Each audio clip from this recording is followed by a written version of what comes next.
everyone, my name is Kruti and I am talking about future of smartphones today. The reason I'm talking about future of smartphones is because I am a mobile developer.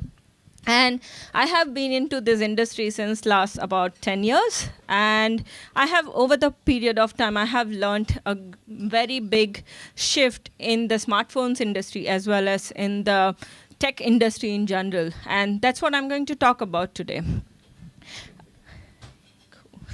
So what happened is when I started working on tech, at that time, computers or say personal computers were big. That was the thing everyone was buying. That was the thing which was new. I'm talking about back in 2002, 2004 era.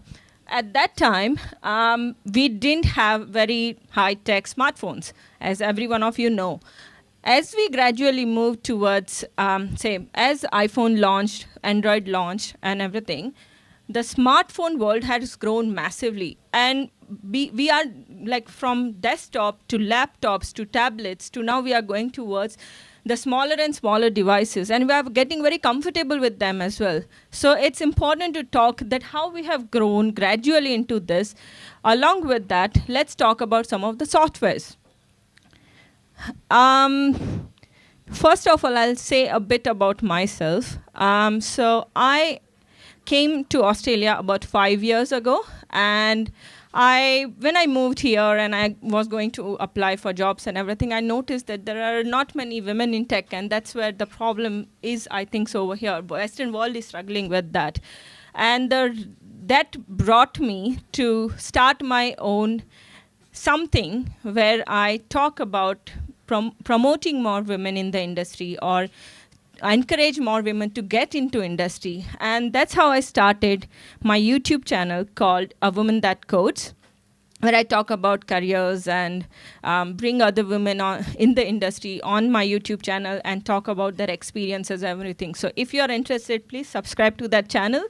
And the second thing is I have just registered for a non-for-profit organization where I want to teach young kids programming, because I think so in future we are going to have a lot of requirements for like developers, and I want to give opportunities to kids to start learning them way ahead than the opportunity we got to get started. So yeah, if you want to know more about this, please come and chat with me.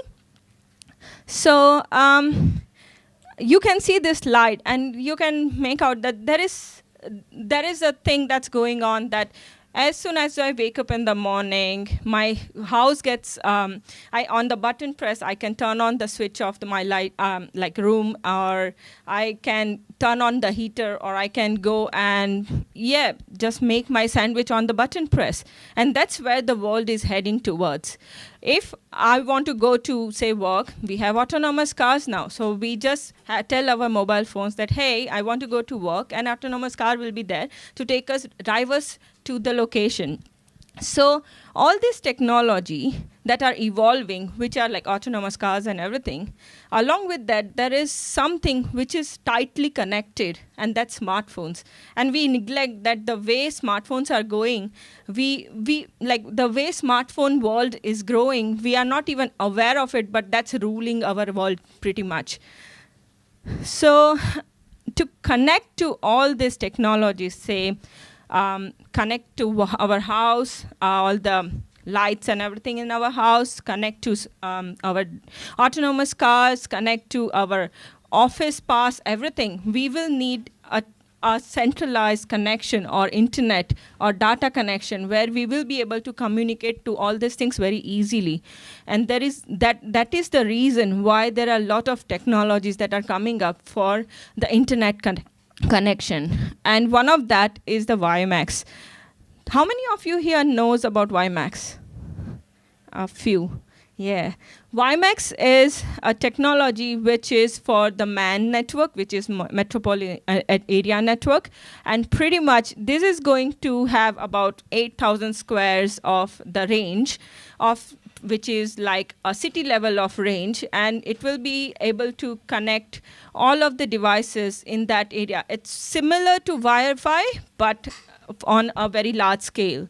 Now, WiMAX provides the speed, which is about like a fiber optic speed, about 70 megabits per second speed, and it's pretty cool technology. How does it work? So same as Wi-Fi or same as our mobile data connections, we need a tower, which is over here, WiMAX tower. And in our phones, we will have a WiMAX receiver, which is going to receive all this data. Now, you can see there is this tower, which has a range of 8,000 square meters. Basically, it's going to connect to your house, your office, your laptop, your mobile phones, your car, everything. And that's basically the idea behind how WiMAX should work.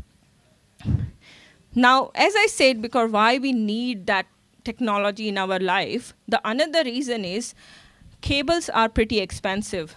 As soon as you move out of Melbourne and go to, say, Mount Macedon or something, the network goes down, and we are not able to connect to our phones and everything. That is the reason we need these WiMAX towers, which is wireless technology, and we can connect without any hurdles. Like, we don't have to worry about, oh, it went to 2G data, or, oh, I went to the basement, now there is no data. So that's the idea behind it. But WiMAX is not famous. WiMAX is not even in Australia. There is a reason behind it. WiMAX has been it was in a trial mode in countries like in USA, for example, in Baltimore and all these small towns and places. But it's not widely used. And over that, the LTE technology took over, which is pretty much called a long-term evaluation, which is high-speed internet term for LTE, and it's basically nothing special. Similar thing. It has an LTE tower, which all the right now LTE is quite famous. Like, you will see on our phone sometimes it says HTC Vive-LTE because that is the technology. LTE technology receivers are in that phones, pretty much. So, for example, LTE WiMAX has a problem that as soon as the data gets distributed, it is not a high-speed data. It loses the bandwidth of it. Whereas LTE is not at that level. It is much faster. It is as fast as 4G, little bit more faster than 4G, and it is much better technology. So whole world or whole providers are shifting towards LTE technology. The next technology I want to talk about is Miniscule, or sometimes it's called Miniscule as well. Similar words. They are basically a less power-hungry mobile chips. So basically what it is your devices are getting smaller and smaller, as I said before. And one of the example of it is AirPods. So we didn't even notice that, oh, AirPods are coming into market. What technology are there? Or we don't notice as a general public. We sometimes don't notice this. Imagine the technology behind it. It's wireless. Both of them are connected to a phone. Both of them have a chipset, which is basically talking to phone and receiving data to play the music. There is another company which did that, which is BlueRx, which is also that small little headphone which is in her head. Devices are getting smaller and smaller and more wireless. Even, you won't believe, apparently I don't like this phone, but this phone is called Jelly, and this is a very small smartphone. And as you can see, it does all the necessary thing. You can browse, you can do stuff like what you do in your smartphones, but the small screen is so handy that you can put it in even the coin pocket of your jeans. Imagine. So that's all is the other technologies that is coming up with smartphones. But there are few technologies that were launched for smartphones in Google I/O as well as WWDC, and they are very exciting technologies. Since last couple of years, we have been talking about VR. VR is everywhere. It is still there, but augmented reality is the next big thing that's in the market right now. And how many of you know about Project Tango? very few of you. That's awesome. So Project Tango is Google's project. It's now called Tango. It was initially used to be called Project Tango. And it is an augmented reality like technology by Google. One of the guy had, in Google I/O, the presenter talked about this quote, and I absolutely love that the best technologies make the invisible visible, and AR is pretty much that. So if you want to see the real world example of it, that is the microscope. You can see bacteria and everything in microscope, which you can't see in your naked eyes, right? Same way, augmented reality is a technology where you can see invisible visible. There is nothing existent, but it is like on your real world, it's putting something in front of that to show you. So for example, how many of you know the game, oh, I forgot the name of the game, Pokemon Go, right? That's augmented reality. It's putting maps in front of, it's putting characters on the maps and showing you the characters, and you are just going and catching them, but they are not in real, right? So that's augmented reality, by the way. And so first of all, how does the Project Tango work? Project Tango is in two parts. One is the software, the second is the hardware. Google developed a special phone where it detects based on your accelerometer, gyrometer, and your GPS and other few details, as well as they have multiple cameras in that device, which is called fish eye cameras, apparently. So these technologies identify the very precise location of your place or where you are standing indoors as well. So pretty much like if I'm standing here and I have the Tango device, it identifies there is a chair here, Ben is sitting here, Rick is sitting here, there is a pathway for me to walk around and everything. So it is a very precise technology. Now what it can be used is, imagine a situation where you are in a mall, you are buying your groceries, you have a list of groceries you are supposed to buy, you just feed it to a software and it takes you to each and every aisle that, hey, I want to buy sugar. Okay, go walk straight. As soon as you walk into the aisle 9, say, it tells you that turn right and you will be able to see sugar on your right. So this is like indoor navigation pretty much. Tango is very useful for all these technologies. There are a lot of other solutions which Tango can be useful for, but that's one of the example. So why Project Tango is good? As I said before, you can do the precise navigation. Imagine a situation where you are playing hide and seek with Pokemon Go, and you are catching those characters using the Project Tango, and you in your house, you don't have to move out. It's pretty cold outside. We don't want to go out, and that's how you can use it as well.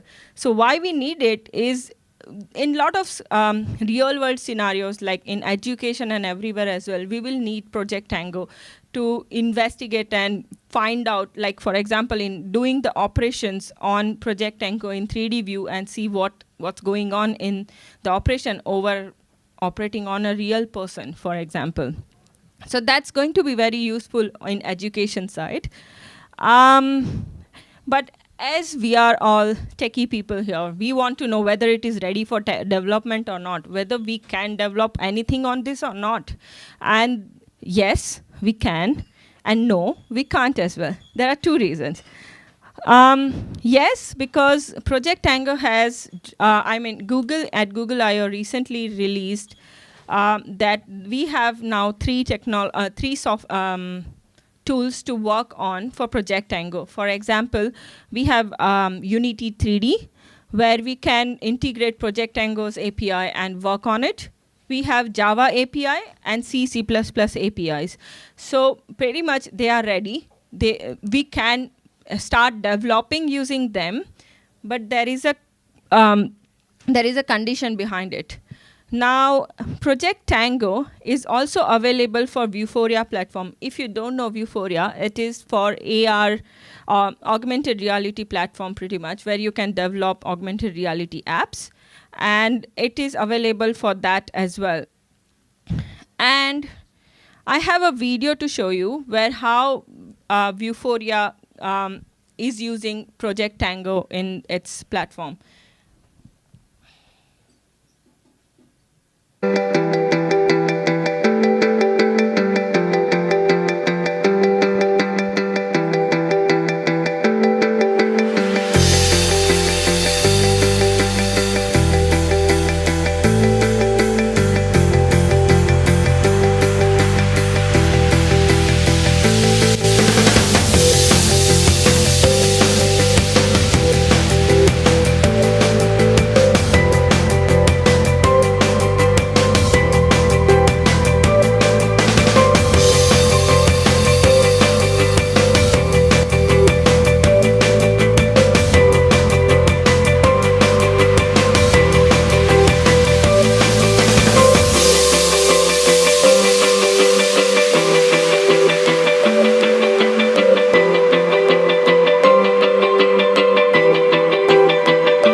So imagine having a VR plus AR combo and watching all this, playing games in the real world with Project Tango, and say in VR with Daydream on your head. It will be a pretty cool situation.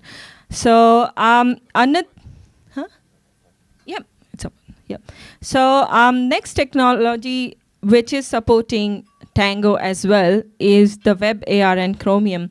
So Google has partnered with Gap and one of the company which is building that website to integrate Tango along with it. And what it will do is you're in your house sitting on your chair and shopping for, say, t-shirts, and you want to see how it will look good on, how it will look on your type of a body shape in 3D, and you can see that all in using Web AR and Chromium technology as well. So that is also coming in. And just a fun fact, first Tango phone that was created by Google was called the Peanut phone. I don't know why, but it was called Peanut phone. And the other two smartphones that are developed for Tango are Lenovo Fab 2 and the Asus Zenfone AR, and which are going to, I think Asus Zenfone AR is going to be available up from July. So, yeah. But there are some drawbacks of Tango at the moment, especially for developers. Biggest one is you don't have emulators. I mean, you can't make it work on emulators because you need all this acceleration and all these technologies. You can't run this. You can't run these applications without Tango Android phones as well, which are not yet available in the market easily. And that's just for Android phones. But apparently, at WWDC of 2017, they released that Apple is going to release an Apple AR kit as well in September. And that is also similar technology like Tango, but it's going to be available in all of the pretty much devices of iPhones, like all of the iPhones. It doesn't need a special phone like Tango needs to do this whole stuff. I might skip this video. Play. Let's go. Great video. So this is a video of DubDub, where they are showing their AR kit implementation. We're at a remote outpost on a desolate world where supplies are scarce. Airships come here to refuel, get repairs, and to trade. These are our townsfolk. They're expecting some visitors soon, so they're all starting to get ready for their arrival. Except for this guy down here, apparently. Who hired him? And this is all is happening just on this table, which is pretty cool. You can see that he's literally That's our airships arriving viewing now. something really in cool 3D here is that on with a the air it's table. Tracking, you can get in really close and choose how to view the action. It's like you're the director of your own experience. Oh, looks like some raiders are attacking.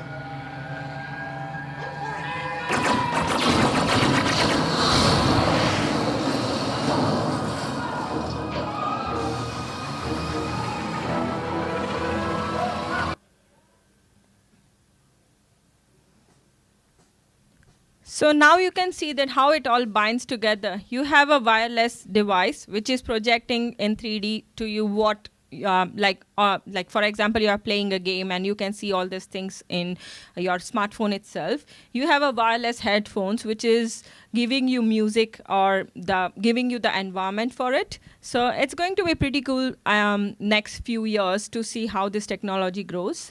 Now, along with this hardwares and softwares, we have another developer side, another new languages that are coming in for smartphones. For example, Swift, which was launched few years ago in Apple, which was initially that we had Objective-C, and now we have Swift. React Native is a cross-platform language which is made by React guys, and Facebook is officially supporting that language. And the language which is officially supported by Google for Android phones is Kotlin. From this Google I/O, in this Google I/O release, they released that thing. So these all technologies are more, they are all moving out of the procedural language and is all going towards more functional programming language, which is another next big shift that is happening in mobile side as well. So yeah, I hope I was a bit more informational about all these new technologies that are coming in smartphones world, and I hope you liked it.